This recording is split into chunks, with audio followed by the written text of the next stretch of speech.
Bonjour, alors aujourd'hui je voudrais qu'on prenne un peu de temps pour parler d'un sujet qui m'est cher et dont on parle à travers le confinement, celui des inégalités à l'école. À quoi sont-elles dues ces inégalités et quelles réponses on peut y apporter? Alors pour parler du sujet d'aujourd'hui, et c'est vrai que ceux qui vont pâtir un petit peu de la situation actuelle et du manque de scolarisation sont les milieux les plus fragiles. Pourquoi? Parce qu'ils n'ont pas forcément chez eux le support matériel et humain qui va les aider dans leurs études.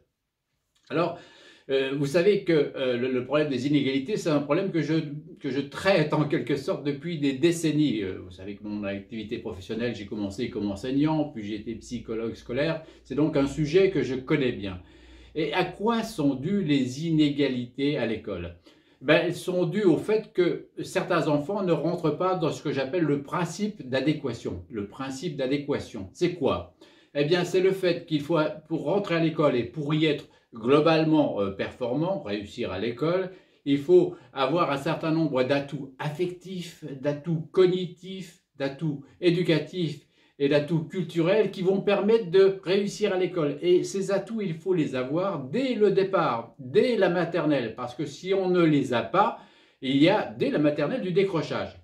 Alors c'est quoi ces atouts affectifs, éducatifs, cognitifs et culturels? Atouts affectifs, on en a parlé d'ailleurs de tout ça d'une certaine façon à travers d'autres chroniques que je vous invite à les retrouver sur la scolarisation à 3 ans, sur les atouts de la réussite, sur l'importance du langage en maternelle. On a parlé de tout cela. Alors, les atouts affectifs, quels sont-ils? Ils sont, je le répète, ils sont majoritairement apportés par la famille. Affectivement, l'enfant doit être globalement serein et motivé pour réussir à l'école. Globalement serein psychiquement pour être disponible et motivé, avoir envie d'apprendre d'une certaine façon.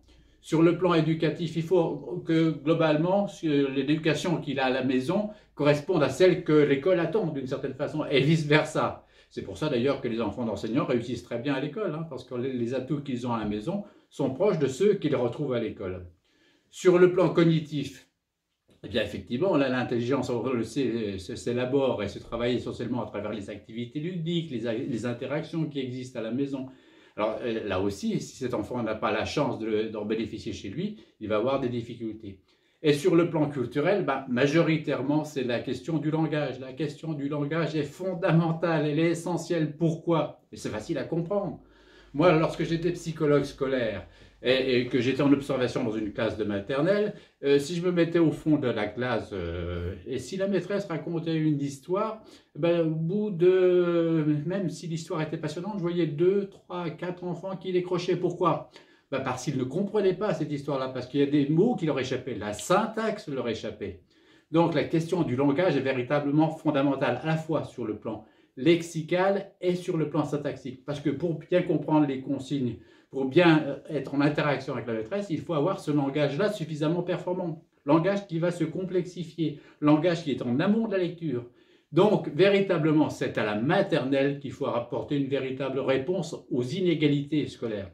C'est en maternelle, mais avec une maternelle différente, forcément.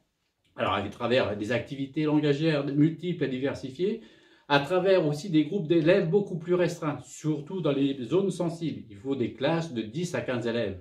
10 à 15 élèves, pourquoi? Parce que sur le plan affectif, ils seront beaucoup plus sécurisés, beaucoup plus détendus, beaucoup plus sereins. Il peut y avoir une véritable interaction. On peut aussi développer le langage. On peut faire davantage d'activités psychomotrices. Donc des groupes beaucoup plus restreints.